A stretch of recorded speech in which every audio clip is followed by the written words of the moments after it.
हाथ की सफाई, हाथ की सफाई, सस्पेंस स्टोरी। जादूगरों का कमाल देखकर लोगों को बहुत खुशी मिलती है, लेकिन कई बार जिम्मेदार लोगों की नादानी की वजह से उन्हें भारी कीमत चुकानी पड़ती है। हाथ की सफाई, हाथ की सफाई कहानी। सस्पेंस स्टोरी एक ऐसे व्यक्ति की है जो एक बैंक का मुख्य कोषाधिकारी था, जिसके ऊपर बैंक के सारे मुद्राकोष की जिम्मेदारी थी। वह अधिकारी बहुत ही हंसमुख किस्म का इंसान था। वह बहुत जल्द ही लोगों से घुल मिल जाता था, बैंक में सभी लोगों से उसकी अच्छी पटती थी। बैंक के सालाना कार्यक्रमों में वह अक्सर गाना गाया करता था। सभी कर्मचारी उसका गाना सुनकर बेहद खुश होते थे।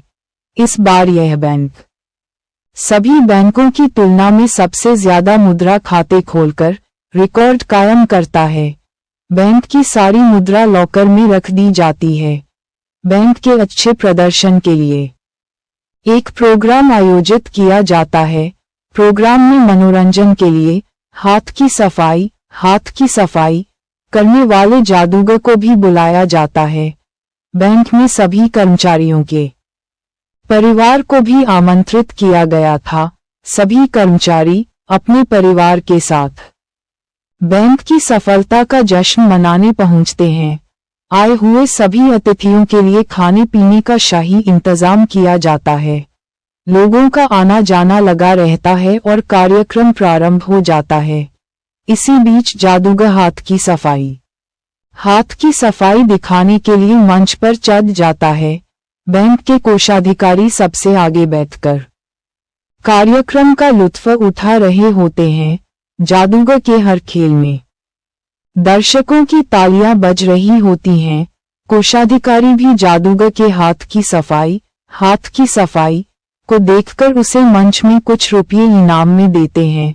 ठीक जादूगर का खेल खत्म होते ही सभी लोगों को खाने के लिए कुर्सी टेबल में बैठाया जाता है।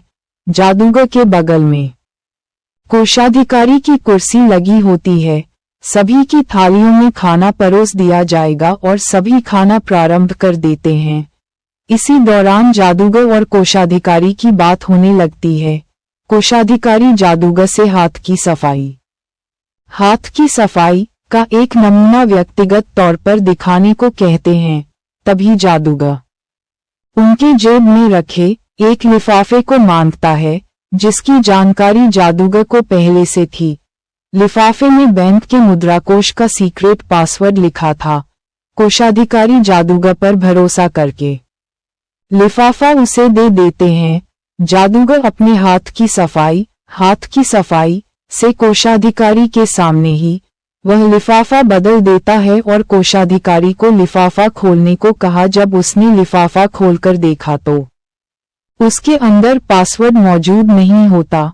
कोषाधिकारी के चेहरे का रंग उड़ जाता है। वह जादूगर से ऊंचे स्वर में कहते हैं, अरे पासवर्ड कहाँ गया? उसे जल्दी लाओ, नहीं तो मेरी नौकरी चली जाएगी। जादूगर अगले ही पल दोबारा उन्हें लिफाफा खोलने को कहता है, लेकिन इस बार पासवर्ड आ चुका होता है। कोषाधिकारी जादूगर के हाथ की सफाई देखकर खुश होते हैं। वह उसे अपने पारिवारिक कार्यक्रम में आने का आमंत्रण देते हैं। बैंक के कार्यक्रम में सभी लोगों को बहुत मजा आता है। सभी लोग खुशी खुशी अपने घर लौट जाते हैं, लेकिन अगली सुबह बैंक के कर्मचारियों की नींद उड़ जाती है, क्योंकि बैंक का सारा खजाना खाली हो चुका था। बैंक ने साल भर में जितनी भी मुद्रा इकट्ठी की थी, वह चोरी हो चुकी थी। चोरी इतनी बड़ी थी कि बहुत सी एजेंसियां बैंक पहुंच चुकी थी। पुलिस ने चारों तरफ से बैंकों को घेर लिया था। चोरी का पता चलते ही बैंक के चारों तरफ लोगों की भीड़ इकट्ठी हो चुकी थी। सीक्रेट एजेंट घटना स्थल पर पहुंच चुके थे। धीरे धीरे तहकीकात शुरू होती है। पुलिस कार्यक्रम में आए हुए सभी मेहमानों की सूची मंगवाती है और एक एक करके सभी से पूछताछ होने लगती है। 3 दिनों की कड़ी पूछताछ के बाद भी अधिकारियों को चोरी का कोई सबूत नहीं मिलता। महिला अधिकारी बैंक के सबसे बड़े कर्मचारियों को पूछताछ के लिए बुलाने की अनुमति मांगती है, लेकिन पुलिस के बड़े अधिकारी उसे ऐसा करने की इजाजत नहीं देते हैं। महिला पुलिस अधिकारी की एक सहेली मीडिया में काम कर रही होती है, जिससे वह मिलने जाती है और बैंक का सारा मामला उसे बताती है। दरअसल महिला पुलिस अधिकारी चाहती है कि उसे बैंक के बड़े अधिकारियों से पूछताछ करने की अनुमति मिल जाए। इसलिए वह अपनी सहेली से सरकार पर न्यूज़ के जरिए दबाव बनाने को कहती है ताकि वह बैंक के सभी अधिकारियों से पूछताछ करने की अनुमति दे दें।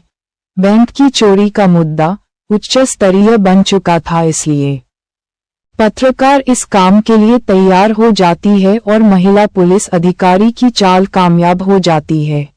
सरकार पर दबाव बढ़ते ही बैंक के उच्चाधिकारियों को पूछताछ के लिए बुलाया जाता है और कड़ाई से पूछताछ होने पर कोषाधिकारी बताते हैं कि एक जादूगर ने हाथ की सफाई दिखाते हुए बैंक के लॉकर का पासवर्ड वाला लिफाफा कुछ समय के लिए बदला था, और जब जादूगर के बारे में जानकारी पता की जाती है तो पता चलता है कि वह एक शातिर चोर है जो जादूगर के खेल दिखाकर बड़ी बड़ी कंपनियों में चोरियों को अंजाम देता है। इस काम में उसके साथ कुछ लोग और भी हैं जिनके पुराने आपराधिक मामले लंबित हैं। कोषाधिकारी को अपनी गलती का एहसास होता है। उनकी लापरवाही से ही इतनी बड़ी चोरी को अंजाम दिया गया था। अगर वह जादूगर से हाथ की सफाई देखने का आग्रह न करते तो जादूगर को कभी पता नहीं चलता कि लिफाफे के अंदर कौन सा पासवर्ड है। बैंक में चोरी की खबर से सारे राज्य में तहलका मच चुका था। बहुत से लोगों की जमा पूंजी जा चुकी थी। बैंक दिवालिया होने की कगार में था और चोर की तलाशी के लिए सारे राज्य में पुलिस फैल जाती है और चप्पे चप्पे की तलाशी लेने लगती है। एक दिन अंतर्राष्ट्रीय हवाई अड्डे पर एक बूढ़ा आदमी बच्चे को बॉल से खेलकर दिखा रहा होता है। पुलिस को उस पर शक होता है। जैसे ही पुलिस उसके पास जाती है, उसके चेहरे का रंग उड़ जाता है और वह यहाँ वहाँ देखने लगता है, जिस वजह से पुलिस का शक और बढ़ जाता है। पुलिस उसे अपने साथ उठाकर पूछताछ केंद्र में ले जाती है और पूछताछ करने पर उसका असली रूप सामने आ जाता है। यह वही जादूगर है जिसने बैंक में इतनी बड़ी चोरी को अंजाम दिया है। यह आज देश से बाहर जाने की तैयारी में था। बैंक के चोर का पता चलते ही बैंक कर्मचारियों को राहत मिलती है। पुलिस चोर से चोरी हुआ सारा कैश मुद्रा बरामद कर लेती है। चोर की गिरफ्तारी से कोषाध्यक्ष की नौकरी तो बच जाती है, लेकिन उसे कोषाधिकारी के पद से हटा दिया जाता है।